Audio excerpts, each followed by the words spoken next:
চারটে জিনিস সকালে উঠে প্রথম ঘুম ভেঙে করতে হবে, চারটে জিনিস ত্যাগ আর চারটে জিনিস গ্রহণ। আমি বলছি আপনার সংসারের পথ দিয়ে আর ক্ষতি ঢুকবে না। প্রভাতে ঘুম থেকে উঠে চারটি জিনিস আপনাকে ত্যাগ করতে হবে। প্রথম যে কি বলা হলো, ঘুম থেকে প্রভাতে শয্যা ত্যাগ করার পরে কেউ আয়নায় মুখ দেখবেন না। অভাব, দুর্দশা, অশান্তি, অভিশাপ ঢুকবে। দর্পণে মুখ দেখা যাবে না। কি দেখতে হবে? সকালে উঠেই বরঞ্চ দর্পণটা ওখানে রাখবে না যেখানে চোখ পড়ে যায়। স্বচ্ছ বস্তুতে এমনি চোখ চলে যায়, ওখানে ভগবানের বিগ্রহ বা পট এগুলি রাখতে হবে। দ্বিতীয়ত, ঘুম থেকে উঠে বিছানায় কোনো কিছু আহার করা যাবে না। এখন কি বলে মাস্টার? গ্রিন টি, হ্যাঁ ঠিক। বিছানায় উঠে শয্যা ত্যাগ করে বিছানাতে কিছু অভাব আসবে, অভিশাপ আসবে, দুর্গতি আসবে এই পথ দিয়ে। এখন তো চারটে পরেটাও চলে বসে বসে, আলুর পরেটা, বিছানায় মুখ মানে বিছানায় বসে কিছু পাওয়া যাবে না। তৃতীয় সংকেত হলো, ভোরবেলা যদি ঘুম ভেঙে যায় তাহলে দৈহিক সম্বন্ধ কাম বা কামনায় চড়াবেন না, অভিশাপ ঢুকবে। যদি বলেন কোথায় পেয়েছে, এটা ভাগবতেরই সন্দেশ। এখানে দেহভোগ করা যাবে না। আর শয্যা ত্যাগ করার পরে কোনো কারণে কারোর সাথে কোনো ঝগড়া বা কটু কথা, প্রথম কথাটা বলা যাবে না। চারটি জিনিস সকালে উঠে ত্যাগ করুন। আপনার জীবনে অনেক অনাচার, অনেক অনেক অভিশাপ সংসার থেকে প্রায়শই এই সব অভ্যাসগুলো আমার মধ্যে তো আছে, এই জন্য বলছি। বিমুখা ন ঘেন ঘেনতি দেব অনিমেষস্ত যেষাম যুধা বৃথা বাদ গতি স্মৃতি ত্রিদিনম। ভাগবত বলেন, হরিকথা শ্রবণে বিমুখগ্রস্ত জীবকে, আসেন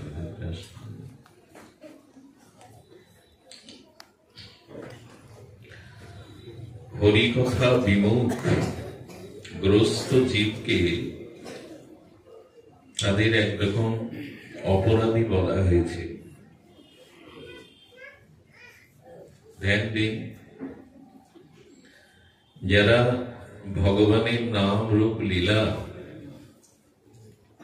এই অমীয় ভগবত গুণগাথাতে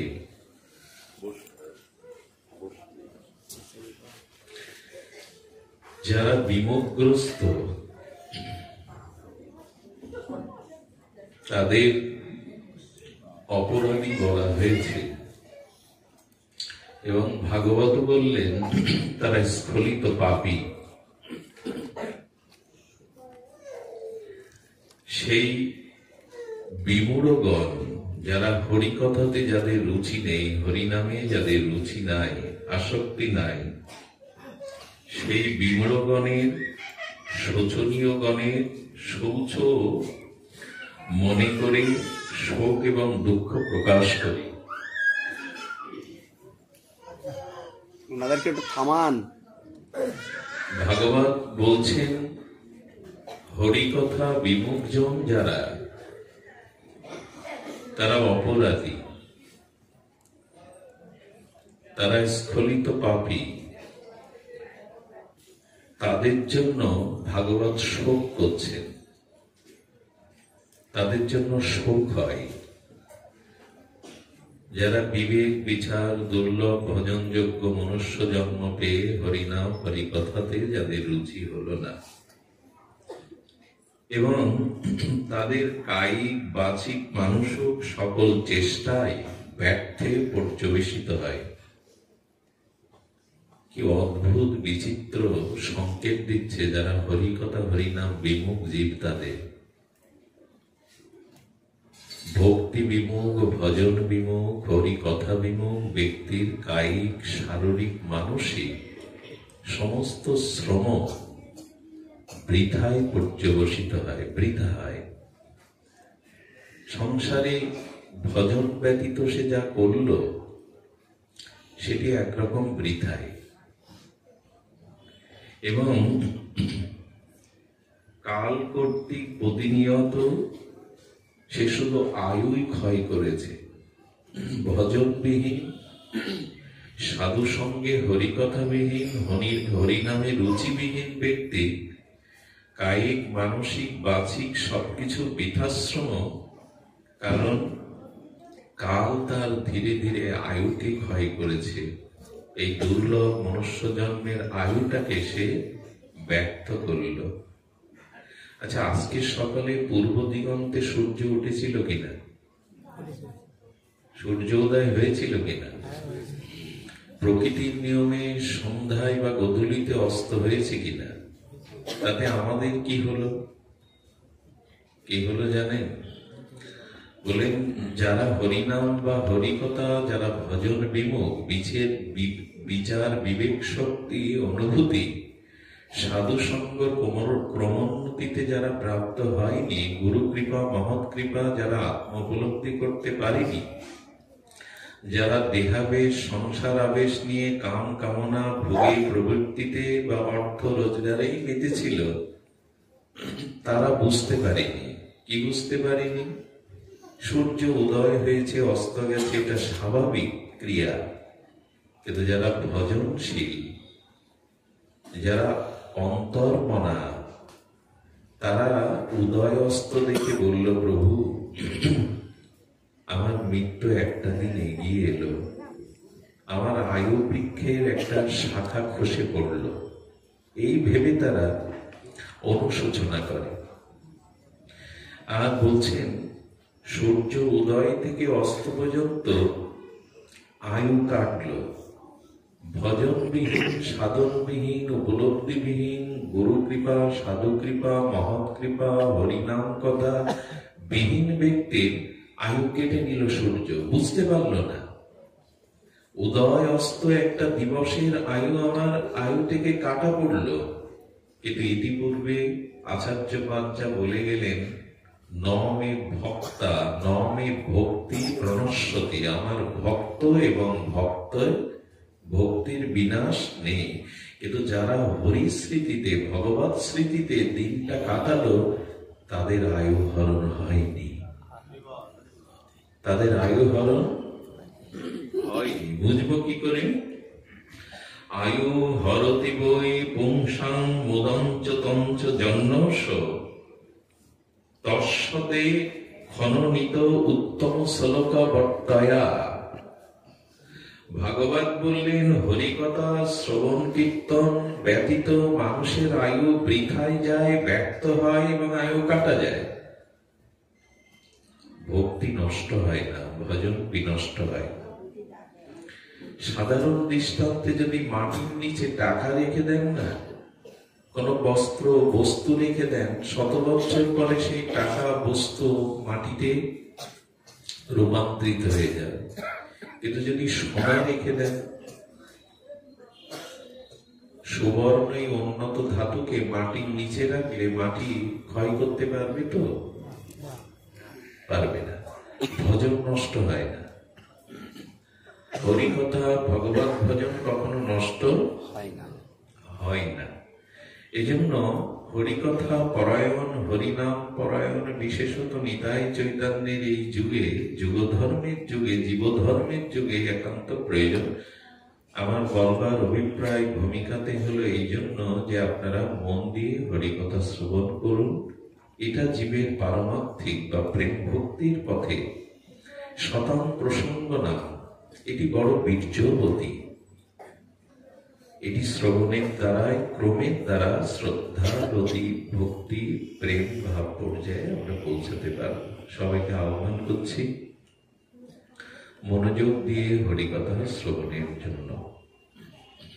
দেখুন, বর্তমান বিশ্বে একটি কথা বহুল প্রচলিত, মিডিয়াতে, খবরের কাগজে, কোন দেশ কত বিকাশশীল, কোন দেশ কত সামরিক শক্তিতে, অর্থনৈতিক শক্তিতে, গণতন্ত্রে, কোন দেশ কত বিকাশশীল, বিকাশ কথাটা এখন খুব বহুল প্রচলিত।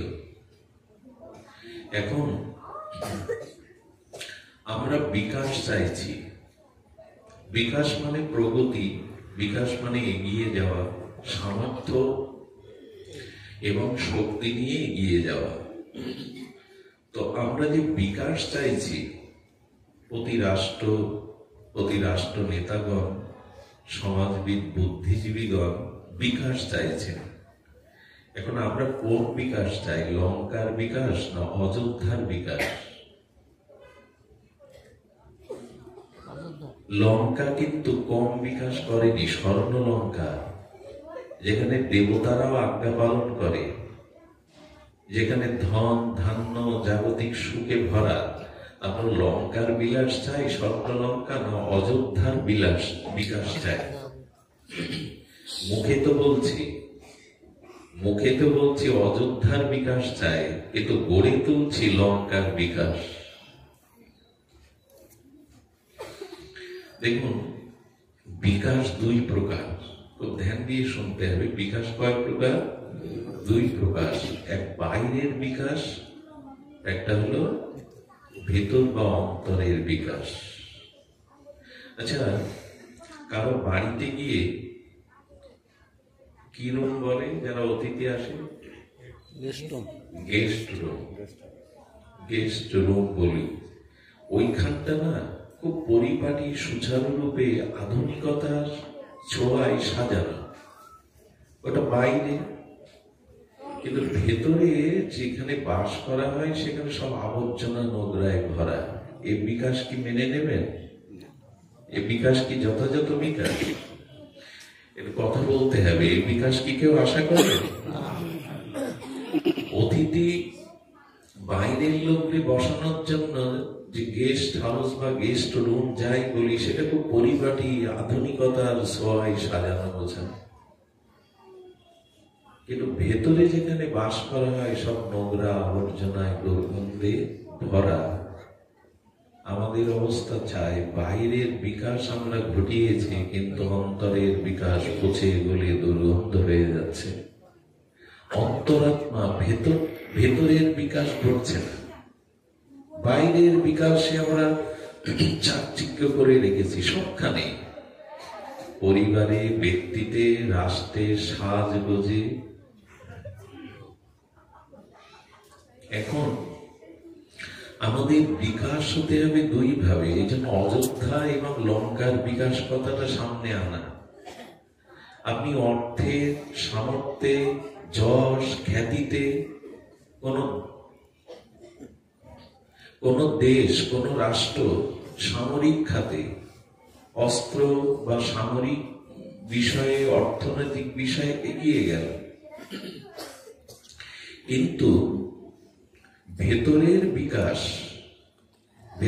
বিকাশ বলতে একটা রাষ্ট্র অর্থনৈতিকভাবে, সামরিকভাবে এগুলো যদি সেই রাষ্ট্রে যারা আছে তাদের যদি মানবিক বা আত্মিক বা মনুষ্যত্বের বিকাশ না ঘটে ভেতরে, তাহলে কিন্তু বাইরের বিকাশ লঙ্কার পরিণতি ডেকে আসবে। লঙ্কায় প্রদীপ দেওয়ার কেউ ছিল না। লঙ্কায় স্বর্ণ লঙ্কা সবই ছিল, কিন্তু ভেতরের বিকাশ ছিল না। অন্তরাত্মার বিকাশ রাবণের ছিল না। অযোধ্যাতে স্বর্ণ অযোধ্যা না থাকলেও অযোধ্যার বিকাশ হয়েছে। সেখানে ভরতের মতো সাধু ছিল, বশিষ্ঠের মতো গুরু ছিল, রামের লক্ষণের মতো ত্যাগী ছিল। এজন্য অযোধ্যার কথা, অযোধ্যার বিকাশের কথা ইতিহাসে আছে, কিন্তু লঙ্কার বিকাশকে কেউ স্বীকৃতি দেয়নি। আমাদের অবস্থা তাই। বাইরে দেখছেন না মালা, তিলক, সাজগোজ। আমি দিব্যি একজন পাঠক হয়ে বসেছি। আমার ভেতরের বিকাশ হয়েছে তো, অন্তরাত্মার বিকাশ হয়েছে তো। এই জন্য বাইরের বেশ প্রয়োজন নয় এমন না, প্রয়োজন, কিন্তু বাইরের বেশ দিয়ে আমার জীবনে বুদ্ধি আসবে না, সাধুত্ব প্রমাণ করা যাবে না। জাম্ববান কিসের রূপ? জাম্ববানে ভাল্লুক, এই তো ওনার পূজা হয়। কিন্তু রাবণ, কালনিমি, এরা সাধুর রূপ, সন্ন্যাসীর রূপ নিয়েছিল, এদের পূজা হয় না। বাইরের বিকাশ বিকাশ বটে। আচ্ছা, কে না চায় গরিবের দুঃখ দূর হোক, অন্ন কষ্ট, বাসস্থান, চিকিৎসা এগুলো হোক, এগুলো বাইরের বিকাশ। আমি একবারও বলছি না এগুলি প্রয়োজন না, এগুলো অতীব অবশ্যই প্রয়োজন। কিন্তু সেই সাথে প্রয়োজন অন্তরের বিকাশ। এই অন্তরের বিকাশ বলতে যা বোঝাতে চাইছি, ভেতরে চারটে জিনিস থাকে। বাইরে যেমন আমরা চাই কেউ দুঃখী না থাকুক, কারো রোগ শোক অভাব অনটনে এগুলি যাতে না আসুক, এগুলো চাইতেই পারি আমরা, চাইতে হবে, এটা সকলের প্রয়োজন, মৌলিক চাহিদা। কিন্তু ভেতরের বিকাশ প্রয়োজন। ভেতরে চারটি জিনিস আছে, উনি বলে গেছেন, জ্যেষ্ঠ গুরু ভ্রাতা বলে গেছেন, ভেতরে চারটি জিনিস আছে। সেটা হলো মন, বুদ্ধি, চিত্ত, অহংকার। কি কি আছে? মন, বুদ্ধি, চিত্ত, অহংকার। এর বিকাশ ঘটানোর জন্যই ভাগবত, হরিকথা, সাধুসঙ্গ। মন বুদ্ধির বিকাশ প্রয়োজন। মন, বুদ্ধি, চিত্ত, অহংকার, এই চারটি বিকাশ ভেতর থেকে হতে হবে। কেমন জানেন? সেটি হলো মহাভারতে সিংহাসন নেওয়ার জন্যই যুদ্ধ হলো। হস্তিনাপুরে রাজ সিংহাসন আমি চাই। যাদের প্রাপ্তি, যারা যোগ্য, তাদের কাছ থেকে কেড়ে নেওয়ার জন্যই কুরুক্ষেত্র তৈরি হলো। অযোধ্যার দিকে তাকান, ভেতরের বিকাশ কেন দরকার? রামচন্দ্র ভরতের জন্য সিংহাসন ছেড়ে দিল, আর ভরত এসে সেই সিংহাসনে বসে প্রভুর পাদুকা বসিয়ে তার সেবা করতে লাগলো। ওখানে এক আসনের জন্য কুরুক্ষেত্র হলো, হাজার হাজার মানুষের রক্তে রঞ্জিত হলো, দ্রৌপদী সতীদের অপমান হলো, বিধবাদের অশ্রুতে চিতার দহনে পুড়ে গেল, ওই এক সিংহাসনের জন্য। রামায়ণে তাকান, বিকাশ কাকে বলে? ওখানে রামভদ্র, রাজীবলোচন, মর্যাদা পুরুষোত্তম ভরতকে সিংহাসন ছেড়ে বনে গেল। ভরত প্রভুর পাদুকা সিংহাসনে রেখে 14টা বছর আরাধনা করল। এর মানে ভেতরের বিকাশ, এর মানে অযোধ্যার বিকাশ। ভেতরের বিকাশ চাই। ভাগবত শুনতে এসেছি। ভাগবতে কয়টি অক্ষর? 4টি। ধতে যদি ভক্তি ধরি, গতে জ্ঞান, বতে বৈরাগ্য, ততে ত্যাগ। ভাগবত পাঠ করছি, কথা আস্বাদন করাচ্ছি, আপনারা আস্বাদন করছেন, এগুলি এসেছে তো কম বেশি। আচ্ছা, ভক্তি কি? ভক্তির স্বরূপ কি? ধ্যান দিন। ভক্তি হলো ভগবানের বা শাস্ত্রের নির্দেশিত পথে চলে, এখানে শেষ না, ভগবান এবং শাস্ত্রের নির্দেশিত পথে চলে ভগবানের নিকটে গিয়ে যদি নিজে ইহকাল পরকালের কিছুই না চেয়ে ভগবানের সুখ চান, এর নাম ভক্তি। তার সামনে গিয়ে নিজের কোনো ইহকাল পরকালের চাওয়া যখন থাকবে না, তাকে সুখ দেওয়ার ঐকান্তিক চেষ্টা, সেবা ভাবনা, এরই নাম ভক্তি। দেখুন, শাস্ত্র মুখস্থ করতে খুব খুব যারা খুব দস্যু প্রকৃতির, যারা খুব কুপ্রকৃতির, শয়তান প্রকৃতির, তাদের মধ্যে ভালো ভালো মেধা হয়। সে মেধায় যদি বেদ, গীতা, ভাগবত মুখস্থ করে আমার মতো বলে, কোন দুরাচারী ব্যক্তি, কোন শয়তান ব্যক্তি যদি তার মেধা বা মুখস্থ শক্তির দ্বারা শাস্ত্র মুখস্থ করে ঘন্টার পর ঘন্টা বলে, সে সাধু নয়। তার দ্বারা জগতে নিজের হিত সে করতে পারবে না, জগতের হিত তো বহু দূরে। তার মানে ওই সাথে সাথে তার ভিতরে শাস্ত্র নির্দেশিত, ভগবানের নির্দেশিত পথে চলে ভগবানের কাছে কোনো কিছু না চাওয়া, ইহকাল পরকালে নিজের কোনো সুখের ইচ্ছা না রাখার নাম হলো ভক্তি। এগুলো এসেছে তো, কিছু চাই না। ইহকালে পরকালে তোমার কাছে কারো কাছে নিজের জন্য কিছু চাই না, এ আর আশা হয়েছে আমাদের। এরই নাম ভক্তি। ভাগবত ওটাই দিতে এসছেন। ভাগবত কি দিতে এসছেন?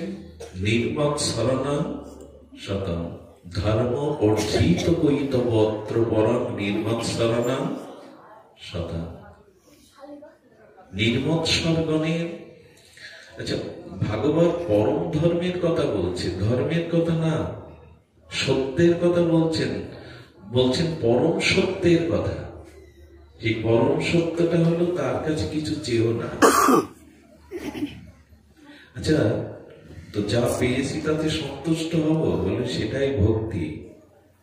দেখুন আজকে বাড়িতে পরমান্ন রান্না হয়েছে, মা সেই সুস্বাদু আস্বাদ্য পরমান্ন সবাইকে দিচ্ছে, কিন্তু তার ছোট বাচ্চাটাকে দিচ্ছে না, ছেলেটাকে। কেন দিচ্ছে না জানেন? তার উদরময় রোগ হয়েছে।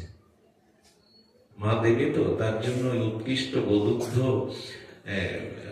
বাদাম কিশমিশ দেওয়া পরমান্ন দিচ্ছে না। ছেলেটা কি ভাববে? মা শত্রুতা করছে, আমার প্রতি নিষ্ঠুরতা করছে। আজকে পরমান্ন খাওয়ার যোগ্যতায় ছেলেটা নেই, এই জন্য মা দিচ্ছে না। আমার পাওয়ার যোগ্যতা নেই, আর আমার পেলে ক্ষতি হবে, তাই ভগবান আমায় দেয়নি। যা চাওয়ার জন্য আপনি ভগবানের দোষারোপ করছেন, ভাগ্যের দোষারোপ করছেন। খুব সহজ কথা, বুঝতে হবে। বোঝানোর ক্ষমতা নেই, কিন্তু বুঝতে হবে। ছোট বাচ্চাটাকে উৎকৃষ্ট গোদুগ্ধকৃত পরমান্ন ঘৃত দিয়ে তৈরি করা দিচ্ছে না মা, তার উদরময় রোগ, আজকে সে নিতে পারবে না, এতে তার ক্ষতি হবে।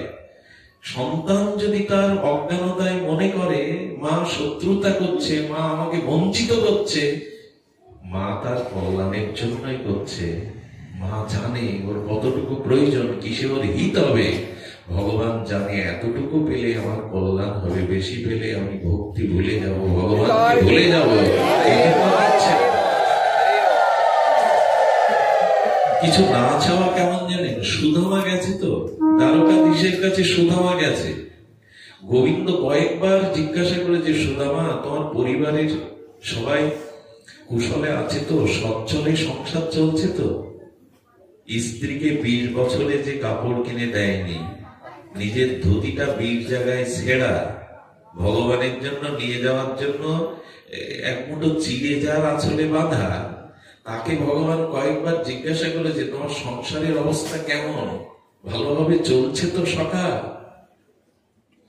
সুদামা একবারও সংসারের কথা বলেনি, বরঞ্চ গোবিন্দকে বলছে মনে মনে, আমি এখানে কিছু নেওয়ার জন্য বলার জন্য আসিনি, তোমাকে একটু সুখ দেওয়ার জন্য। আমাকে দেখলে, ছোটকালের প্রিয়কে সখাকে দেখলে তুমি আনন্দ পাবে, আমি আনন্দ পাবো, তাই এসছি, তোমার কাছে কিছু জানাতে চাইতে আসিনি। এই নাও ভক্তি। 20 বছর যার স্ত্রীকে একটা কাপড় কিনে দেওয়ার সামর্থ্য নেই, প্রায় উপবাস যায় 4টে সন্তানকে নিয়ে, যিনি নিজের কাপড়টা 10-15 জায়গায় ছেঁড়া, তিনি বলছেন আমি দিতে এসছি, এক মুঠো চিড়ে দিতে এসছি, আর দর্শন করতে এসছি যাতে আমিও আনন্দ পাই, আমার সখাও। এরই নাম ভক্তি। চাওয়া পাওয়া নিয়ে, নিজের সুখ সুবিধা নিয়ে তার কাছে যেতে নেই। আর এই জ্ঞানটাই চাই। সেই জ্ঞান কি? জ্ঞান ভাগবতে কি শিক্ষা দিচ্ছে দেখুন। আমাদের আচার্যগণ বলেছেন জগৎ মিথ্যা নয়, ব্রহ্ম সত্য, জগৎ মিথ্যা যদিও বলা হয়, আমাদের আচার্যগণ তা বলেননি। ভগবান সচ্চিদানন্দময় পরম ব্রহ্ম, তিনি যদি সত্যমান, তাহলে তার কৃত এই সৃষ্টিও মিথ্যা নয়, মিথ্যা বলা যাবে না। এই অনন্ত জগৎ সংসার তারই কৃত। এই জন্য জগৎ মিথ্যা নয়, তবে জগৎ অনিত্য। পরম সত্যটা কি জানেন? তো ধ্যান দিয়ে শুনুন। জ্ঞান কোনটা? ভাগবত শুনে ভক্তি আসবে, গতে জ্ঞান আসবে। সেই জ্ঞান কোনটা? সেই জ্ঞান বা পরম সত্য হলো যে ভগবান সত্য, জগৎটা মিথ্যা নয়, এটা সত্য, তবে অনিত্য। সত্য আবার অনিত্য দুরকম হয়ে গেল না? বললো না ঈশ্বরের সৃষ্টি, এই জন্য এতে মিথ্যা বলা যাবে না, কিন্তু এটা অনিত্য, এটা বেশি দিন থাকবে না।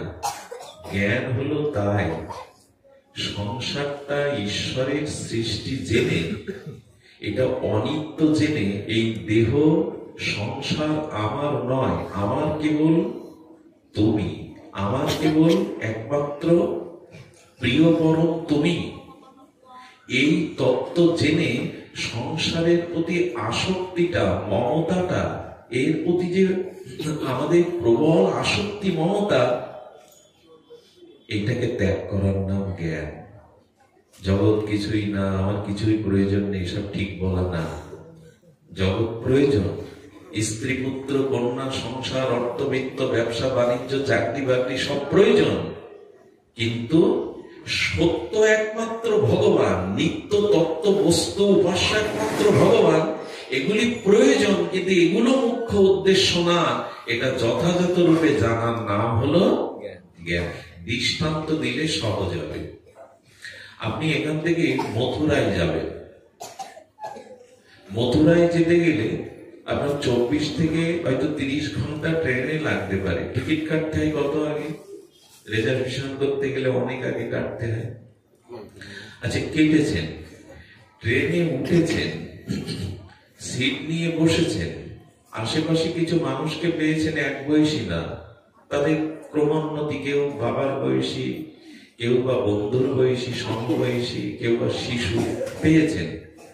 ওখানে ঘুমাচ্ছেন, উঠছেন, বাথরুমে যাচ্ছেন, খাওয়া দাওয়া করছেন, পরিচিত সম্বন্ধ বানাচ্ছেন, কে কোথায়। আচ্ছা, আপনার লক্ষ্য হলো মথুরাতে যাওয়া, বৃন্দাবনে যাওয়া। ট্রেনে কি বসবার জন্য উঠেছেন, না মথুরায় যাওয়ার জন্য উঠেছেন? ট্রেনে কি খাওয়ার মুখ্য উদ্দেশ্যের জন্য উঠেছেন, না মথুরায় যাওয়ার জন্য উঠেছেন? ট্রেনে কি ঘুমাবার জন্য উঠেছেন, না মথুরায় যাওয়ার জন্য উঠেছেন? ট্রেনে কি আত্মীয় স্বজন পরিচিত বানাবার জন্য উঠেছেন, না মথুরায় যাবেন বলে উঠেছেন? কিন্তু এগুলো সব যে হচ্ছে, বলে হ্যাঁ, এগুলো আনুষঙ্গিক, এগুলো হওয়াতে দোষ নেই, কিন্তু তোমার মূল লক্ষ্যটা হলো মথুরায় যাওয়া। এই সংসারটা ট্রেন। আপনি এসেছেন ভগবানের কাছে স্বরূপধামে ফিরে যেতে। এখনো এখানে প্রয়োজনীয় কাজ, সিটে বসা, সংসারে থাকাটা, সংসারে থাকাটা আপনার জরুরি কাজ।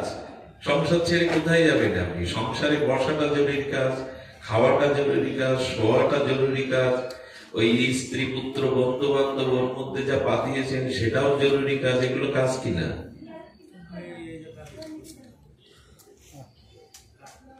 কিন্তু না, কিন্তু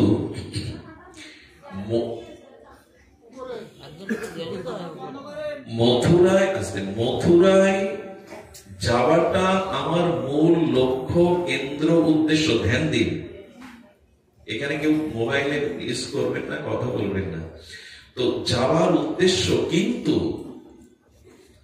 কিন্তু খাওয়াটা, ট্রেনে সিটে বসাটার জন্য ট্রেনে ওঠেননি, কিন্তু ওগুলো আনুষঙ্গিক ভাবে করতেই হবে। বসতে হবে, শুতে হবে, খেতে হবে, পাশে যারা পরিচিত হতে হবে। যখন স্টেশন এলো তখন কি ওই বসবার জন্য, খাওয়ার জন্য মমতা করে থেকে যাবেন সেখানে? যাদের বন্ধু বললেন, পিতা বলে ডাকলেন, কাকা বলে ডাকলেন, পুত্রের মতো স্নেহ করলেন, তাদের মমতায় কি থেকে যাবেন? আপনি নামবেন না। বরঞ্চ যদি মমতায় টেনে ধরে, বলে বাবা এই পর্যন্ত আমাদের স্টেশন এসে গেছে, এই হলো জ্ঞান। সংসারটা ট্রেনের কামরা, এসেছি ভগবানের কাছে স্বরূপধামে ফিরে যাব। মাঝখানে যে সম্বন্ধগুলো স্ত্রী পুত্র বন্ধু কুটুম্ব পেয়েছি, তাদের সাথে হাসি মুখে সদ্ব্যবহার করতে হবে, সিটে বসতে হবে, খেতে হবে, ঘুমাতে হবে, খবরের কাগজ পড়তে হবে, গান শুনতে হবে, কিন্তু স্টেশন ছাড়িয়ে যাওয়া নয়, বা ওদের মায়াতে নামবো না, ওই খাওয়া পড়ার জন্য ওই সিটে নিয়ে বসে থাকবে, এটা যেন না হয়। আমাদের দুর্দশাটা ওইখানে। এটা ট্রেনের কামরায় উঠেছি সংসার, মৃত্যুরূপ একটা স্টেশনে নেমে যেতে হবে। মাঝখানে যাদের পেয়েছ বউ ছেলে মেয়ে স্ত্রী পুত্র, হ্যাঁ সদ্ব্যবহার করো, কর্তব্য করো, এরাই তোমার জীবনের সব নয়। কথাটা শুনতে খুব সহজ মনে হয়, উপলব্ধি করলাম না। মুখে গাই ভেবে দেখ মন কেউ কারো নয়, মুখে খুব ফেনা তুলে দিই, কিন্তু কর্তব্য করবার কথা বলা হয়েছে। কিন্তু এরা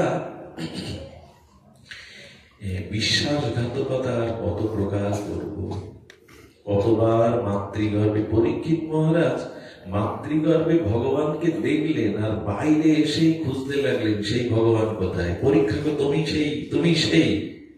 আমরাও তো কথা দিয়ে এলাম তোমায় বুঝবো, কতবার আর কথার খেলাপ করব, কতবার আর ভগবানের সাথে বিশ্বাসঘাতকতা করব।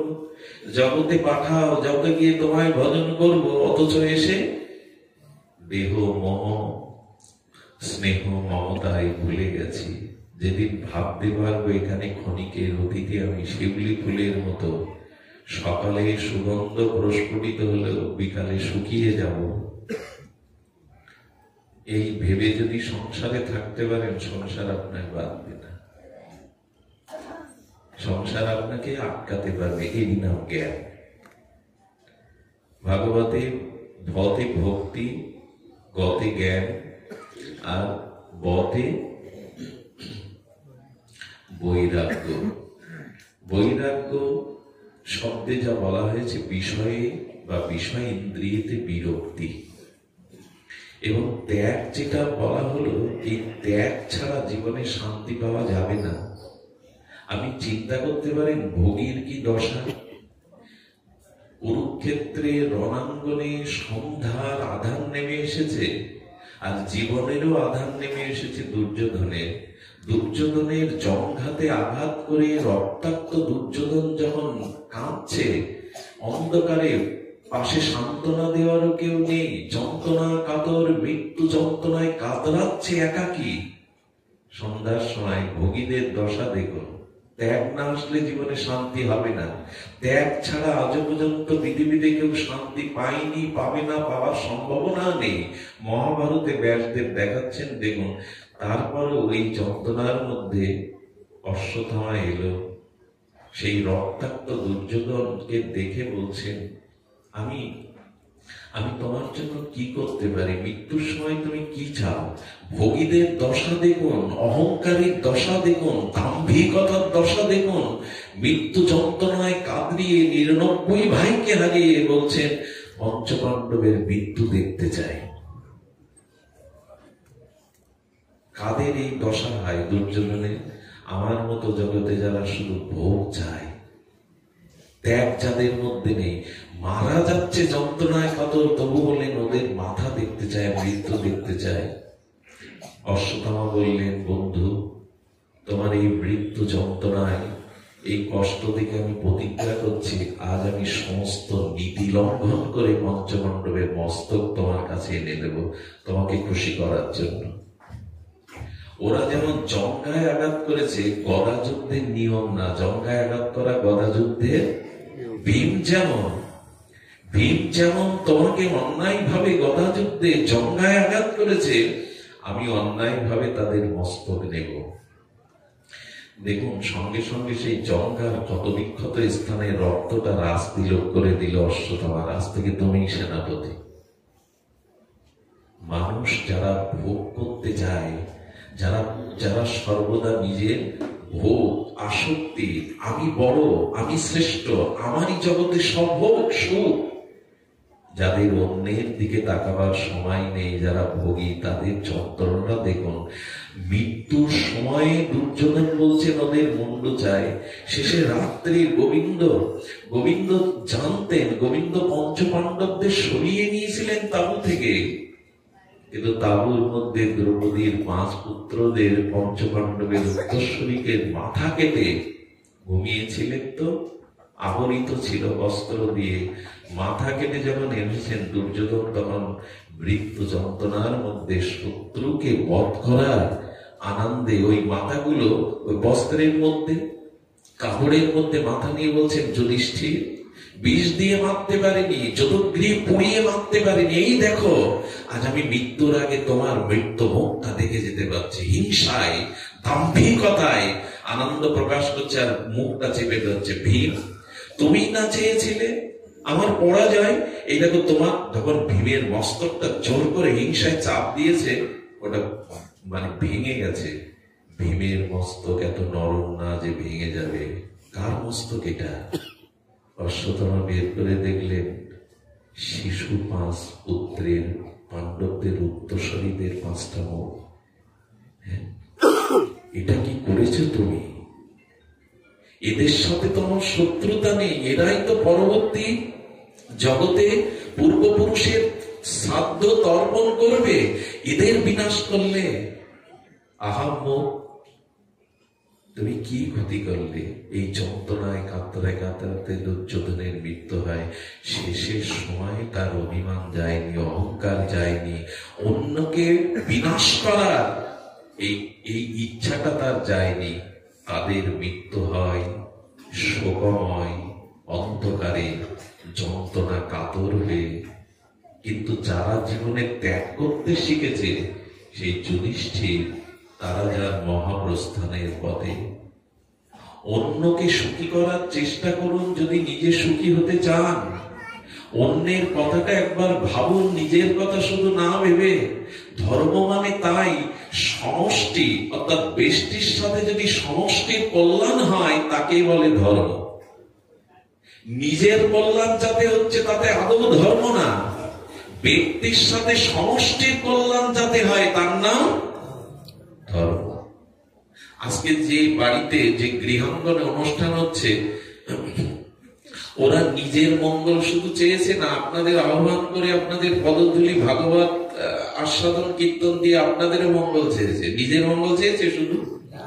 এই জন্য তো এখানে বাতাসটা এত আনন্দময়, অমৃতময়, বৈকুণ্ঠের মতো পরিবেশ হয়েছে।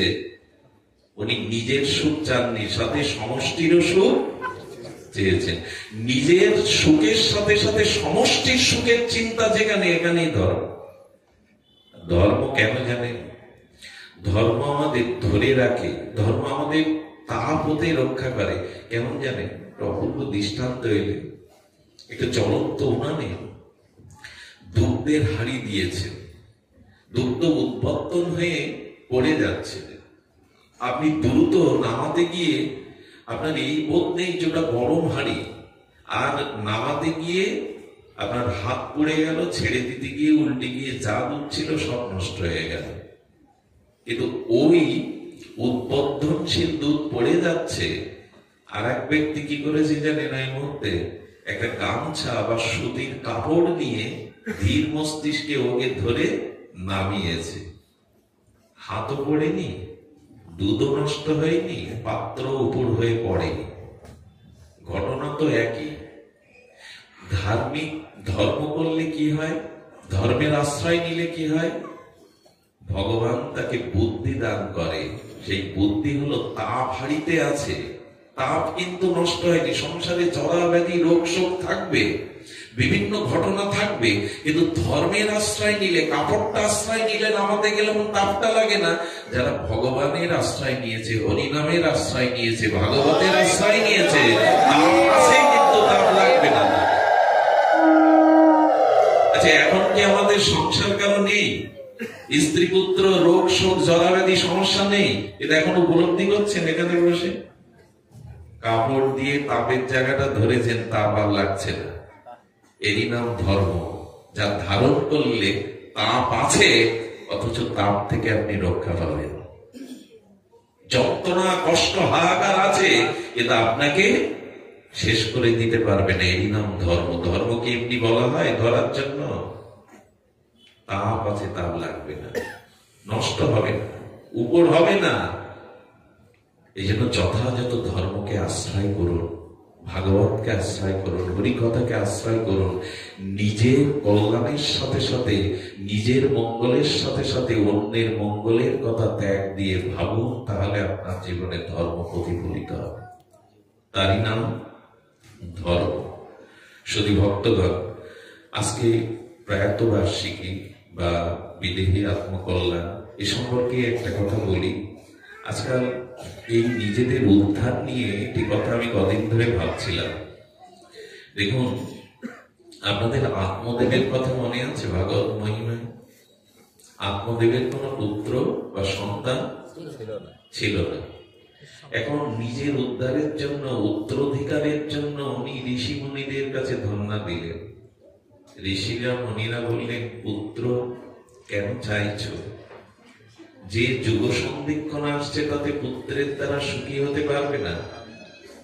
পুত্র কেন চাইছো? ভজন করো, জীবনটা কাটিয়ে দাও। খুব ধ্যান দিয়ে শুনুন, এই মহিমার মধ্যে খুব তত্ত্ব আছে। তখন উনি বললেন, আমার তর্পণ কে করবে? শ্রাদ্ধ পিণ্ড দান কে করবে? ঋষি তখন হেসে কি বললেন জানেন? অদ্ভুত কথা। আচ্ছা, আমরা পিণ্ড দেই কি দিয়ে? তিল আর চাল, অন্ন, এই দিয়ে তো পিণ্ডটা দেয়। সেই কুশের উপরে দিন আর তিল জল দিয়ে দিন। বললেন কি, অন্ন সিদ্ধ করে তিল দিয়ে, কলা দিয়ে যে পিণ্ড দিচ্ছ, ওই পিণ্ডতে আত্মার সদ্গতি হয়। কি গতি হয়? সদ্গতি হয়, ভগবত প্রাপ্তি।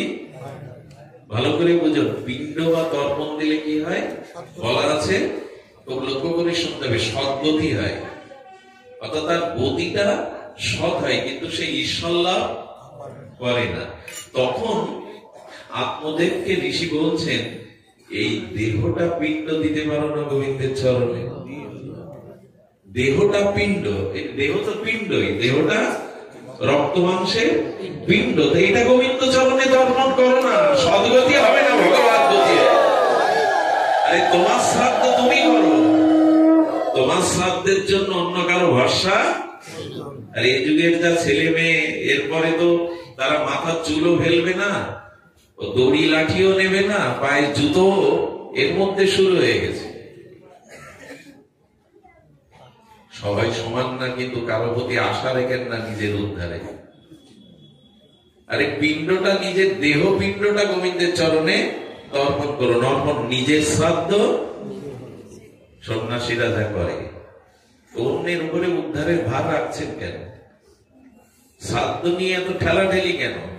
নিজের উদ্ধারের রোধনি আত্মদেবকে বলছেন, আপনি উদ্ধার নিজেই করতে পারেন, আপনার দেহ পিণ্ড দিয়ে দিন গোবিন্দের চরণে, ভগবানের চরণে দিয়ে দিন। বললেন, তারপরেও আমি চাই। তখন তো একটা ফল দিলেন, তাই না? ঋষি একটা ফল দিলেন। আর এই বিশ্বাসী আত্মদেব কার কাছে দিলেন? স্ত্রী ধুন্ধুলি, তাই তো নাম? ধুন্ধুলি। ধুন্ধুলি ভগবান বিমুখ, ভজন বিমুখ। আচ্ছা, ফলটা দিলেন, ওখানে লেখা আছে হাতে দিলেন, খাওয়ালেন না কেন? খাওয়ানো তো উচিত ছিল, ওই ফল খেলে সুপুত্র গর্ভে আসবে। ফলটা হাতে দিলেন, খাওয়ালেন না কেন? ভাগবত সাধারণ গ্রন্থ না, ভাগবত স্বয়ং ভগবানের স্বরূপ, সমস্ত বেদান্তের সার। এত দার্শনিক গ্রন্থ পৃথিবীতে নাই, হবেও না। হাতে দিলেন, খেতে দিলেন না। আমাদের দুর্দশাও তাই। খুব মন দিয়ে শুনুন কথাটা, ধ্যান দিয়ে। আমাদের দুর্দশাটা তাই।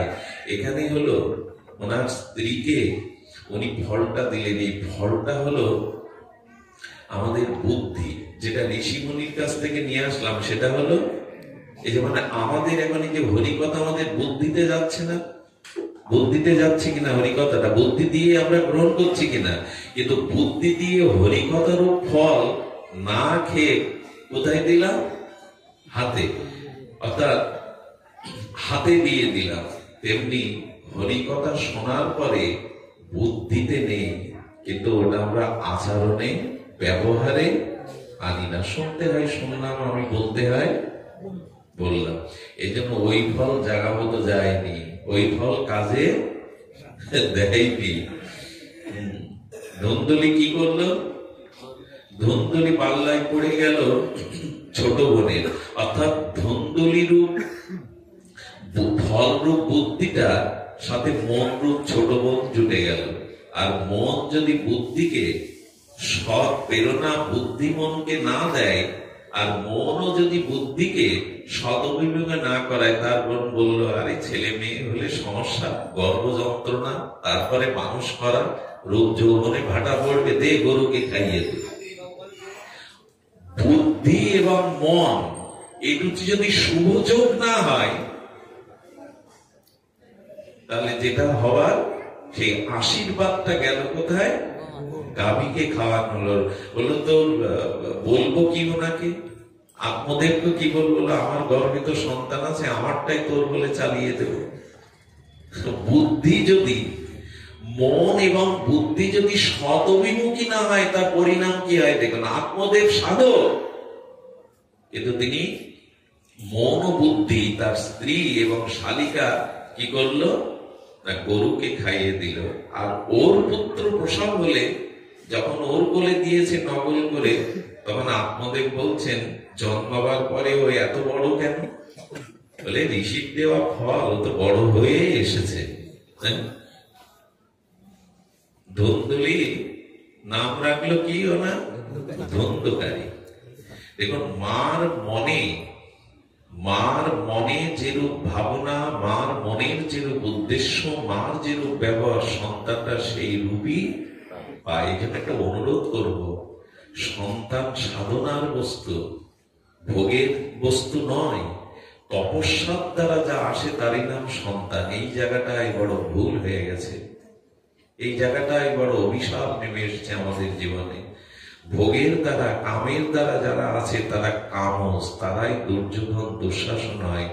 আর কুন্তির মতো সতীত্ব, তপস্যা, ধর্মের দ্বারা, উপাসনার দ্বারা, ভজনের দ্বারা, তপস্যার দ্বারা যারা আসে, তারা হয় অর্জুন, যুধিষ্ঠির।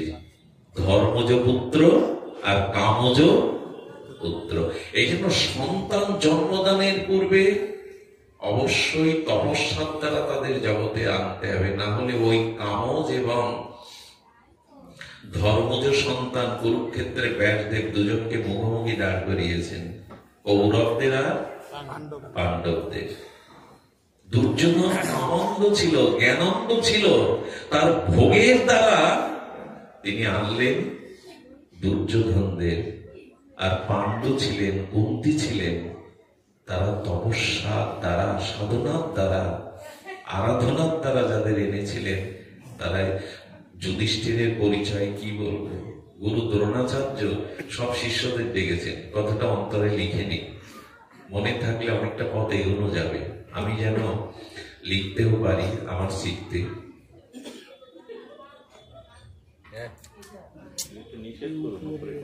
নিষেধ করুন, কি বলছেন?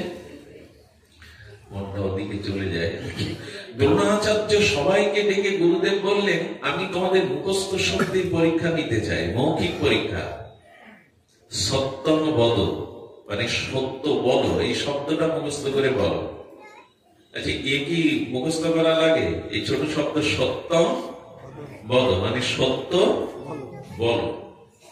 ধ্যান দিন, 2-5 মিনিট পরে সব শিষ্যরা বলেছে সত্যম বদ। বললো তোমাদের ব্রেন তো খুব ভালো, একজন চুপ আছে, একজন বলতে পারছে না।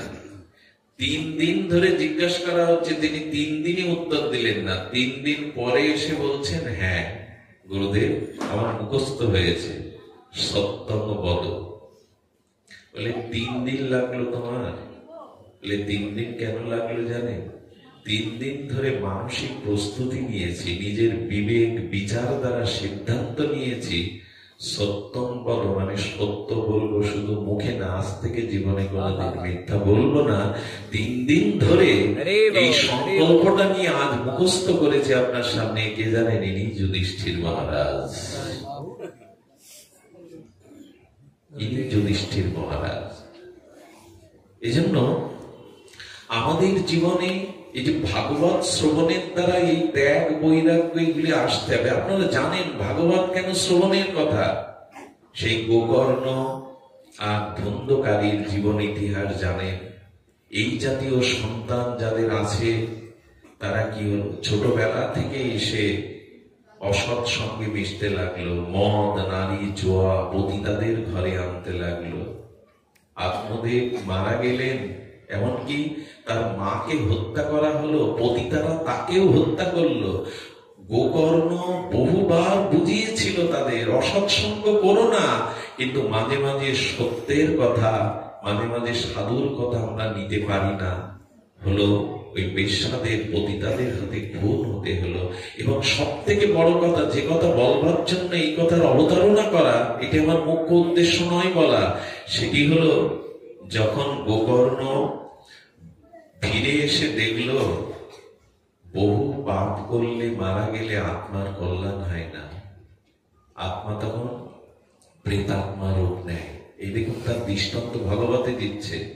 সেই ধন্দকারী, সে অসৎ সঙ্গ করে করে পাপের দ্বারা মৃত্যুর পরে সে প্রেতাত্মা হয়ে এলো, কাঁদতে লাগলো গোকর্ণের কাছে, উদ্ধার করো, কৃপা করো আমায়।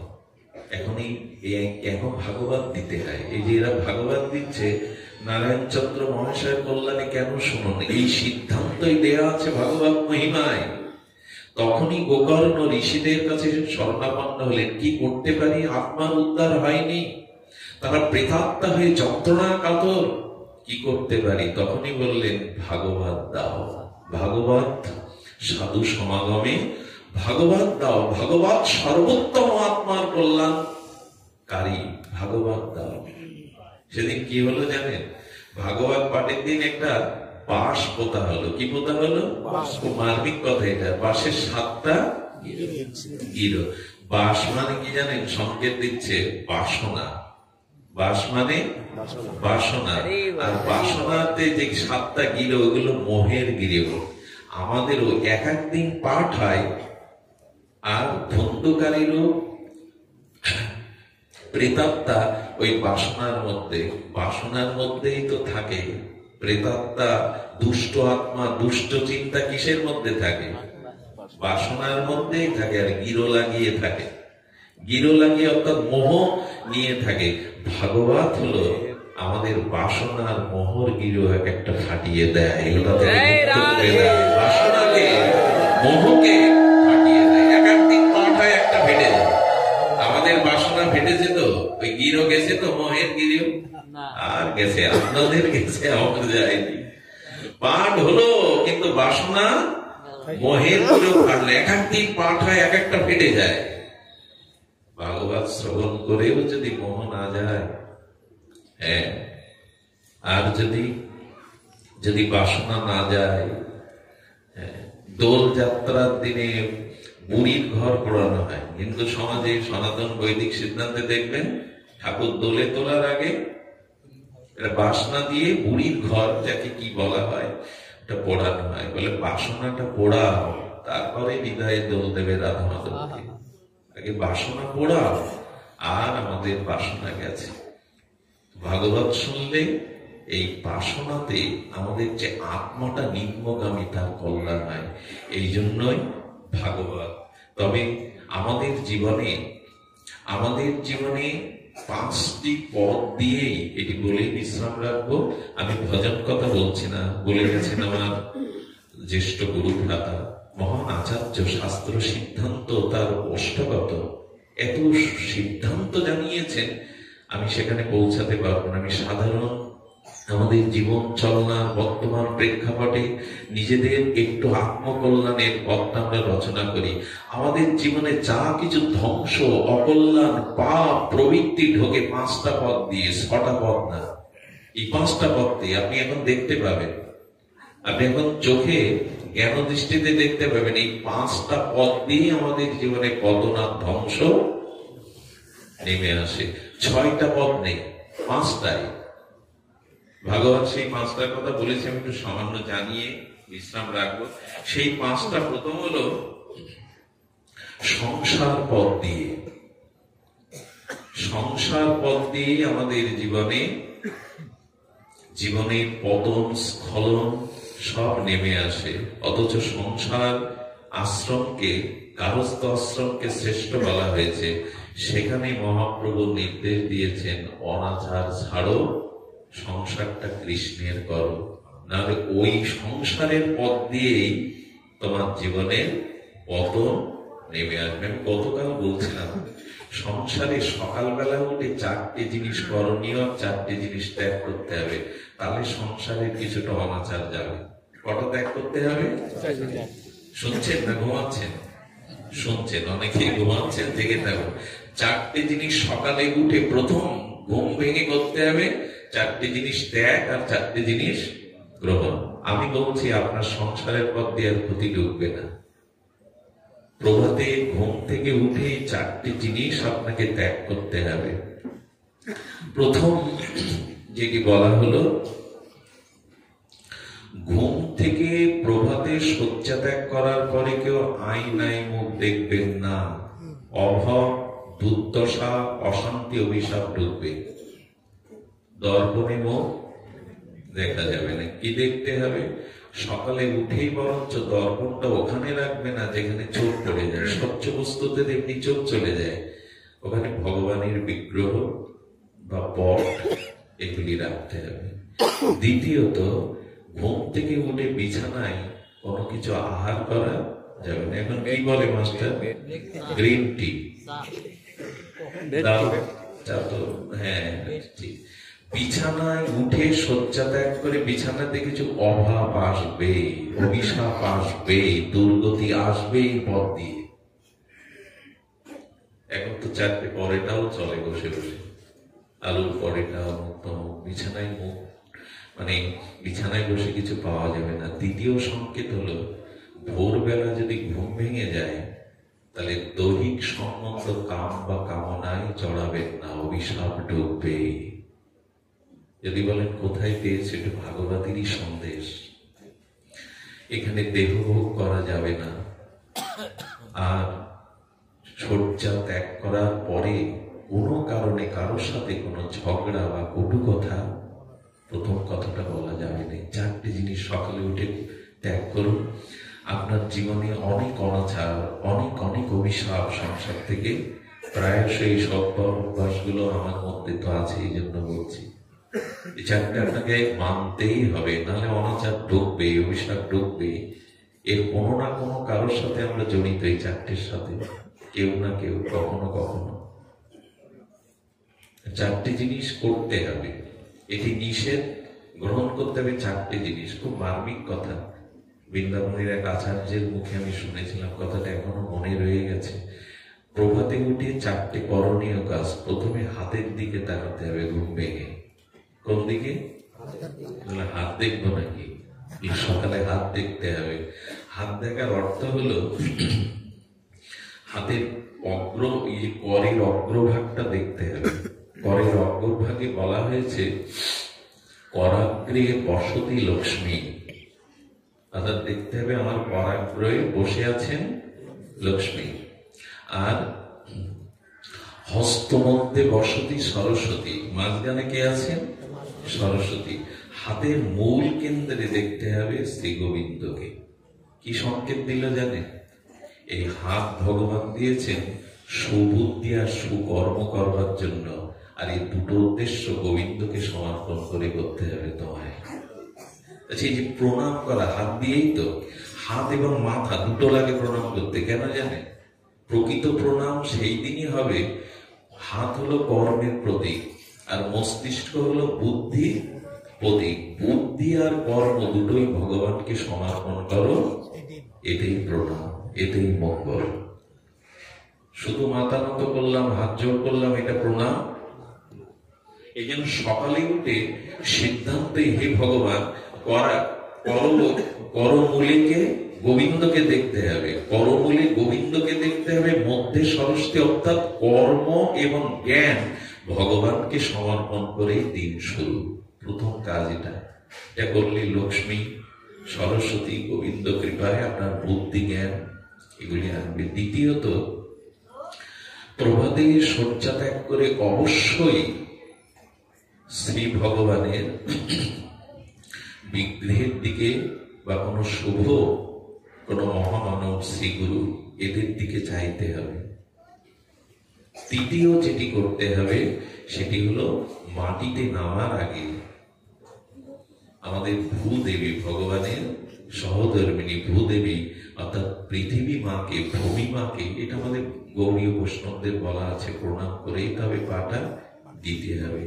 এবং সকালবেলা প্রথম কাজ হবে আপনার কোন পশু পাখি জীব জন্তু পরিবারের কাউকে কোনো না কোনো খাদ্য বস্তু দিয়ে তবে আপনাকে মুখে খাদ্য দিতে হবে। চারটে শুরু করে দিন, কাল থেকে সৌভাগ্য আপনার জীবনে আসবে। আমি মাদুরি বেচতে আসিনি, আপনাদের ভাগ্যের জ্যোতিষী হয়ে আসিনি, ভাগবত বলতে এসেছি, এর দ্বারা কল্যাণ আসবে। সুধী মন্ডলী, সংসার যদি অনাচার না ছাড়তে পারি তবে বিল্ডিং দিয়েও, ঘর সাজিয়েও, ওই যে বললাম অন্তর বিকাশা শুরু করেছিলাম, লঙ্কার বিকাশ যেন আমরা না চাই, অযোধ্যার বিকাশ চাই। অর্থাৎ এই ভেতরটা শুদ্ধ করতে পারে এই সদাচার, ভগবত ভজন, এগুলি। দ্বিতীয়, আমাদের জীবনের অশান্তি অকল্যাণ পতন আছে সম্পত্তি নিয়ে। কি নিয়ে? সম্পত্তি নিয়ে। সম্পত্তি। একটা অনুরোধ করব, সংসারে আত্মীয় স্বজন, জ্ঞাতি ভাই, সম্পত্তির যার যেটুকু প্রাপ্তি সেটুকু তাদের বুঝিয়ে দিবেন যদি অভিশাপ থেকে মুক্ত হতে চান। যার যেটুকু প্রাপ্তি, কারণ সম্পত্তি নিয়েই আমাদের জীবনে বিপত্তি। এই পাঁচটা ছাড়া অন্য কোনো পথ নেই আপনার জীবনের পতন আসবার, ধ্বংস আসবার। যেখানে যত সমস্যা, এই জন্য যার যেটুকু প্রাপ্তি, 5টা গ্রাম দিলে কুরুক্ষেত্রে হতো না, কিন্তু যুদ্ধ ছাড়া সূচের অগ্রে মাটি দেব না। এই তো, এই জন্য বলছেন সম্পত্তি যার যেটুকু প্রাপ্তি তাকে আমরা আঁকড়ে ধরে রাখতে চাই, অন্যকে বিমুখ করে আঁকড়ে ধরতে থাকতে চাই, সেটাই তখন অভিশাপের কারণ হয়। আরেকটি আছে সম্বন্ধ থেকে। কি থেকে? সম্বন্ধ থেকে। খবরদার নিজের রক্তের সম্পর্ককে খারাপ হোক মন্দ হোক মনের মতো না হোক ওইখানেই সন্তুষ্ট থাকে চেষ্টা করুন। এদের বাইরে অন্য সম্পর্ক খুব গাঢ় করতে যাবেন না, জীবনে ওইখান থেকেই সমস্যা তৈরি হবে, ওইখান থেকেই জীবনের সমস্যাটা তৈরি হবে। শুধু ভক্ত মন্ডলী, এই জন্য আজকে কিছু মনে করবেন না, বাইরের সম্বন্ধকে আমরা বেশি আবেগ জানাই, কর্তব্য ওখানে উঠলে ওঠে। আমাদের সিদ্ধ রামকৃষ্ণ দাস বাবাজি মহারাজ বৃন্দাবনে, সিদ্ধ বাবা রামকৃষ্ণ বাবাজি মহারাজ এত সিদ্ধ, মহান সিদ্ধ আচার্য বৃন্দাবনের, গর্ভধারিণী মা এসেছে ছেলেটাকে দেখতে। ওনার ভজন কুটিরের সামনে মা বসে রয়েছে, ওরা তো অন্তর্মনা, রাধারানী চিন্তা করে মার দিকে দৃষ্টি যায়নি 2 দিন। মা মনের কষ্টে অভিমান নিয়ে বাড়ি ফিরে গেছে। যেদিন মা ফিরে গেছে সেই দিন থেকে ওনার লীলা স্মরণ, ওনার অন্তরে রাধা মাধবের যা কিছু স্মৃতি সব গেছে। উনি কাঁদছেন, রোদন করছেন রাধারানীর কাছে, কারণ জল ছাড়া যেমন মাছ বাঁচে না, ওরাও তো লীলা স্মরণ ছাড়া বাঁচে না। চিৎকার করতে করতে গুরুদেবের চরণে পড়েছে। গুরুদেব বললেন, অজান্তে কারো চরণে তোমার অপরাধ হয়ে গেছে। পাশে যারা ছিল তাদের কাছে শুনলেন, আপনার মা 2 দিন আপনাকে দর্শনের জন্য এসে বসেছিল, আমি চিনতেও পারিনি, তার দিকে তাকানো নেই। বাড়ি ফিরে গেলেন, মার চরণ ধরে 8 বছর মাকে সেবা করলেন বৃন্দাবনে। সিদ্ধ এমনি হওয়া যায়? আচ্ছা, বালি বলে গেল সুগ্রীবকে, সুগ্রীব রাক্ষসী এসছে, তার সাথে যুদ্ধের জন্য আমি গুহায় ঢুকছি, আমি না আসা পর্যন্ত এই দ্বার থেকে তুমি যাবে না। 15 দিন পরে দেখলো রক্ত ভেসে আসছে, রক্ত ভাবলো তাহলে দাদা মনে হয় মারা গেছে, এসেই রাজ্য নিয়ে নিল। বা বালি কেন সুগ্রীবের স্ত্রী কেড়ে নিল, রাজ্য কেড়ে নিল? কোন রাগে জানেন? রক্তটা এসেছিল তোমাকে দেখতে হতো এটা কার রক্ত, ভাইয়ের রক্ত না রাক্ষসীর রক্ত। নিজের রক্তের সাথে কখনো বেইমানি করো না, তার পরিণাম সুগ্রীবের মতো সব হারাতে হবে তোমায়। এই জন্য নিজজন যাদের পেয়েছেন, স্বামী যদি সুস্ত্রী না হয়, গুণবান না হয়, ওকে নিয়েই সন্তুষ্ট থাকতে হবে। স্ত্রী যদি মনের মতো না হয়, তাকে নিয়ে সন্তুষ্ট থাকতে হবে। বাইরে হাত বাড়াতে যেও না। সম্বন্ধ থেকেই বর্তমান জগতে আগুন জ্বলছে। সমস্ত জগৎ এখন অশান্তির দাবানলে এই সম্বন্ধ, রক্তের সম্বন্ধ, আত্মীয় স্বজন, পরিবার বর্গ যাদের যেমন পেয়েছো তাতেই সন্তুষ্ট থাকো। যেটা তোমার প্রাপ্ত সেটা তুমি পেয়েছো।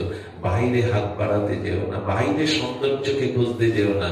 এই সম্বন্ধ থেকে বর্তমানে ধ্বংস। কটা বলা হলো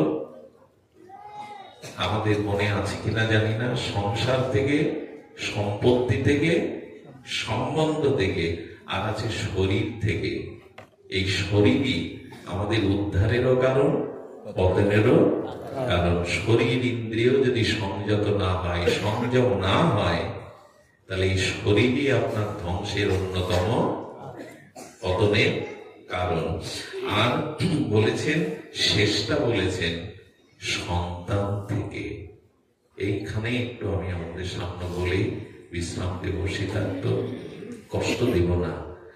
সন্তান থেকে, ওই যে কথা বলছিলাম, সন্তান যদি সংসারে না আনা যায়, তাহলে কিন্তু আমি দেখেছি অনেক উঁচু মাথা নিচু হয়ে যেতে, অনেক বড় রাজত্ব ধ্বংস হয়ে যেতে, শুধুমাত্র অসৎ চরিত্র আর দুষ্ট সন্তানের জন্য। হাহাকার করতে দেখেছি, কত বড় জায়গায় ছিল, কত বড় উন্নত মর্যাদায় ছিল, ধ্বংস হতে দেখেছি। এই জন্য শিশুকাল থেকে সন্তানদের ধর্মীয় অনুশীলন শেখা। আচ্ছা, সুখদেব ভাগবত বলেছিলেন বয়স কত তখন? কথা বলো মায়েরা, কত বয়স? এখানে 16 বছরের কে আছে? যিনি ভাগবত বলছেন তিনি 16 বছরের। এখন 16 বছরের ভাগবত বক্তা কই? মহাপ্রভু কীর্তন ঝাঞ্ঝা তুলেছিলেন সারা ভারত ব্যাপী। কয় বছর বয়সে সন্ন্যাস নিয়েছিলেন? এখানে 24 বছরের কোথায়? তারা এখন কি করছে ভালোই জানে। 24-16 এখন কি করছে ভালোই জানি আমরা। ওদের দোষ না, আমরা পথ দেখাতে পারিনি। মার তপস্যা ছিল না, তাহলে 5ম বৎসর পঞ্চম মাস গর্ভবতী সীতাকে রাম বনবাসে দিত না, বাল্মীকির আশ্রমে দিত না। রাজপুরীতে ভোগের মধ্যে থাকলে আমার সন্তান মর্যাদা সম্পন্ন হবে না, জঙ্গলে পাঠালেন, বনবাসের নাম করে ঋষির আশ্রমে পাঠালেন। এখানে 16 বছরের কেউ নেই, অথচ 16 বছরে ভাগবত বলেছেন সুখদেব। আজকে ওই বক্তা যারা দাদার মতো আছে, আমার মতো যারা, কতদিন ওই সন্তানদের তো ব্যাসপীঠে বসাতে পারছি না হরি কথা বলার জন্য। 16 বছরের সুখদেব বলল, 16 বছরের সনাতন ধর্ম 1-2 কোটি হিন্দু 16 বছরের কাউকে এখানে বসাতে পারছে না। 24 বছরে নেতৃত্ব দিলেন মহাপ্রভু হরিনামের, এখানে কেউ নেই 24 বছর বয়সে। ধর্ম করছি, ভাগবত করছি, ঝড় তুলে দিচ্ছি। এই জন্য ছোটকাল থেকে পরিবারের সন্তানকে ধর্মীয় আদর্শ অনুশীলন দিন, বাঁচতে পারবেন না। আগামী দিনে সন্তানদের কারণেই সব ধূলিসাৎ হয়ে যাবে, তাদের যদি এই পথ দেখাতে না পারে। এই জন্য উচিত হলো এই 5টি পথ দিয়ে আসা। সব শেষে একটি লীলা না বললে, ব্রজের লীলা, আমি শান্তি পাবো না, আপনাদেরও হয়তো একটু অপূর্ণতা থেকে যাবে। নাম রূপ হলো অনেক কিছু, একটু কথা বলি। একটি কথা হলো রামলাল আর শ্যামলাল, বৃন্দাবনের এক ঘটনা শোনো। রামলাল এবং শ্যামলাল জীবনে তাদের কিছুই নেই, একরকম ঘর বাড়ি তো নেই, কিন্তু দুজন বন্ধু পিঠে বোকচা করে পাড়ায় ফেরি করে কাপড় বিক্রি করে। এমনই এক শীতের দিনে গিয়েছিলেন, কোন ভাগ্যে তারা মথুরার ব্রজের মধ্যে। এক ব্রজের বুড়িমা শীতের মুখ ঠকঠক করে কাঁপছে। তো শ্যামলাল বলছে, দেখ বুঝি তো 2-4টেই চাদর, শীতে বুড়িমা বড় কষ্ট পাচ্ছে। শ্যামলাল বলছে, দেখ আজকে কিছু হোক আর না হোক বুড়িমাকে আমি একটা চাদর দেবো। বলে, ওটা দিলে 2-4টে চাদর খাবি কি? ওইটাই তো পুঁজি। রামলাল বলছে, ওটা দেওয়া উচিত নাই। শ্যামলাল বলছে, আমি দেবই। বুড়িমার গায়ে যত্ন করে পরিয়ে দিলে। বুড়িমা বললেন, তোমরা এমনি করে ফেরি করো বস্ত্র, কিছু তো দিতে হয়, আমার ঘরে তো কিছুই নেই।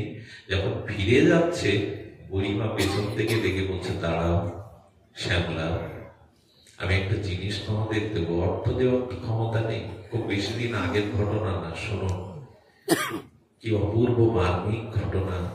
বুড়িমা একটা গোবিন্দের ছবি এনেছে, ঘরের মধ্যে ছিল, এইটাতেই ফুল জল দেই আমি। আমার কেন জানি মনে হলো আমার উপর তোমার এত দয়া, এইটা কাছে রেখে দাও, এটা কাছে নিয়ে ঘুরে বেরিয়ে। একে কাছে রাখলে তোমাদের কল্যাণ হবে, তোমাদের মঙ্গল হবে। যদি কখনো স্থায়ী ভাবে কোথাও যাও, এই ছবিটাকে ধূপ ধীপ দিয়ে একটু ফুল মালা দিও, এই তোমাদের কল্যাণ করবে। শ্যামলাল ওটা নিয়ে নিল বুকে করে। ভগবানকে ডাকবার অবসর পায়নি, তাকে দেখবার অবসর পায়নি। কামালের মতো ফেরি করে ফিরি ওকে রেখে দিল। আরে রামলাল বলছে, কি করবি? এইভাবে বুকচাই করে ঘুরে নিয়ে বেড়াবি? বলে, হ্যাঁ গো, তাই করবো। বুড়িমার তার চোখের জলে তার শ্যামকেই সে আমার হাতে দিয়ে দিল। আর এটা বৃন্দাবন থেকে 84 কলস থেকে পেয়েছি। ভালোবেসে বুকে করে রাখে, মাঝে মাঝে বের করে দেখে, একটু মুছে দেয়, মাঝে মাঝে একটু ফুল দেয়। এই করতে করতে ভগবান যাদের সাথে, আশীর্বাদ যাদের সাথে, ধীরে ধীরে ব্যবসা উন্নতি হতে লাগলো, প্রবৃদ্ধি হতে লাগলো। কোথা থেকে সৌভাগ্য তাদের কৃপা করতে লাগলো, ভাগ্যলক্ষ্মী তাদের উৎফুল্ল করতে লাগলো। এই করতে করতে ধন আস্তে আস্তে দোকান হলো, দোকানটা বড় হলো, কর্মচারী হলো। ছবিটা বাঁধিয়ে রেখেছিল বুড়োমার কথায়, আগে এসে তাকে প্রণাম করবে, ধূপ ধীপ দেবে। এই করেই চলতে লাগলো। আলিশান বাড়ি হলো দুজনের, রামলাল শ্যামলালের সন্তানাদি হলো। তাদের অনেক বিবাহ দিয়ে চরম আনন্দ সুখে আছে। এইভাবে অনেক বছর চলতে চলতে শ্যামলাল এমন ভালোবেসে ফেলেছে, ওই দোকানে এসেই তার পূজা অর্চনা, তাকে একটু অর্ঘাদি দিয়ে মাঝে মাঝে বুকে নেয়। এই করেই দিন চলতে লাগলো। শ্যামলাল অসুস্থ, কটা দিন আসে আর বলে, বন্ধু আর বোঝায় আসা হবে না, শরীর আর পাচ্ছে না। আমি তোমার এখানে আসি কেন জানেন? ওই ব্যবসা কিন্তু আলাদা হয়নি, বন্ধুত্ব অটুট তাদের মধ্যে, বিশ্বাস অটুট। ছবিটা বুকে নিয়ে রামলালকে বলছে, রামলাল তুই তো আমার শ্যামলালকে ভালোবাসিস না? তবে দেখ, আমার শরীর ভালো না, আমি যদি চলে যাই, আমার এই লালাকে তুই ফেলিস না, আমার গোপালকে তুই ফেলিস না। শোন, একে একটু ভালোবাসিস, দেখিস আমি যদি নাও থাকি, আমার দায়িত্ব গোবিন্দই একদিন করে দেবে তোর, আমার দায়িত্ব ওই পালন করবে, বিশ্বাস রাখ। এই কথাটা মুখ দিয়ে বেরিয়ে গেল। আমি না থাকলেও আমার দায়িত্ব সে পালন করবে। চোখের জল, ভক্তি অর্ঘ দিয়ে এইভাবে ও 12টায় আসে, 5টায় দোকান থেকে চলে যায় শ্যামলাল। এই করতে করতে রামলালের মেয়ের বিয়ের কার্ডটা মনে করেছে, ও তো দোকানে আসে, ওর হাতে দেব না, উচিত হলো বন্ধুর বাড়ি গিয়ে দেওয়া। কি বলবো সেই অদ্ভুত ঘটনা। মেয়ের বিয়ের কার্ড নিয়ে শ্যামলালের বাড়িতে রামলাল উপস্থিত। এসে বলছেন, শ্যামলাল তো আর যায়নি, আর আমিও এসেছি, শ্যামলালকে ডেকে দাও। সঙ্গে সঙ্গে আমার পুত্র বেরিয়ে কেঁদে ফেলেছে, চোখে জল। আপনি জানেন না? কি জানি না? আপনি জানেন না 6 মাস আগে বাবা মারা গেছে। স্তম্ভিত হয়ে ওই বিবাহের পত্রটা হাতে নিয়ে বলছে, না আমি বিশ্বাস করি না, কালকেই তো দোকানে গেল। আরে কি মরবে কি গো? তুমি আমাকে উন্মাদের মতো কি বলছো? মাকে ডেকে দাও। বৈধব্য বেশ নিয়ে যখন শ্যামলালের স্ত্রী এলো, দেয়ালে টানানো ছবিতে মালা দেখলো, তখন বলছেন, আপনি জানেন না আমাদের ছেলে সে চলে গেছে? আপনি জানেন না? 6 মাস হলো আজকে সে নাই। আপনি ভুল বললেন, আপনি মিথ্যা বলছেন। শ্যামলা গতকাল আমার দোকানে আসলো, তার সাথে আমার হৃদয়ের অভিন্নতা দেখা না হলে তো বাঁচি না। আপনারা কোথাও ভুল বলছেন। সন্তানাদি প্রণাম করে সবাই কাঁদছে, বাবা চলে গেছে। আপনার ভুল হচ্ছে, আপনার ভুল হচ্ছে। রামলালের মনে তখন মনে পড়েছে শ্যামলা ভুলেছিল আমি যেদিন থাকবো না আমার গোবিন্দই আমার ভূমিকা পালন করবে। একে ভালোবাসিস, একে বিশ্বাস করিস, একে হৃদয়ে একটু স্থান দিস রে। একদিন আমি থাকবো না, কিন্তু আমার ভূমিকা ও পালন করবে। রামলাল বলল, কিছু ঘটে গেল না তো? আচ্ছা, এই সমাজ যে চলে গেছে তোমরা আমাকে জানাওনি, তোমরা আমাকে জানাওনি। বললো, আপনি তো প্রতি মাসে আসেন, আপনি তো প্রতি মাসে ওর অংশের লভ্য অংশের টাকা দিতে আসেন। বলে, আমি আসি? আমি 6 মাস পরে তো আজকে নিমন্ত্রণ কার্ড দিয়ে আসলাম, আমি তো আসি না কখনো। ওরা বলছেন, কেন ছলনা করছেন? আপনি তো আমাদের খরচটা দিয়ে যান মাসে মাসে। উনি বুঝতে পারলেন, দৌড়ে গিয়ে দোকানে সেই গোবিন্দের বিগ্রহটা মুখে নিয়ে বললেন, প্রভু সামান্য তোমাকে একটু হৃদয়ে ভালোবেসেছিল শ্যামলা, আজ তার হয়ে তুমি কথা রাখো। আমার স্বরূপে তুমি তাদের চালাচ্ছ। ভগবান, আজ থেকে এই দোকানদারি থাক, কেন তোমাকে ভালোবাসিনি। এমনি ভালোবাসার প্রতিদান যদি দেয়, কেন তোমাকে ভালোবাসি। যেন দোকানদারি আছে আছে, অর্থ সংসার আছে আছে, তাকে একটু হৃদয়ে জায়গা দিন, তাকে একটু সামান্য ভালোবাসুন। এটাই জীবনের আমাদের মুখ্য উদ্দেশ্য, এটার জন্যই আসা। তাকে একটু একটু ভালোবাসা, সামান্য একটু প্রীতি ভগবানকে দিলে সামান্য। গোবিন্দ বলেছিলেন, এক পায়ে এগিয়ে এসো, আমি 100 পা তোমার দিকে এগিয়ে যাব।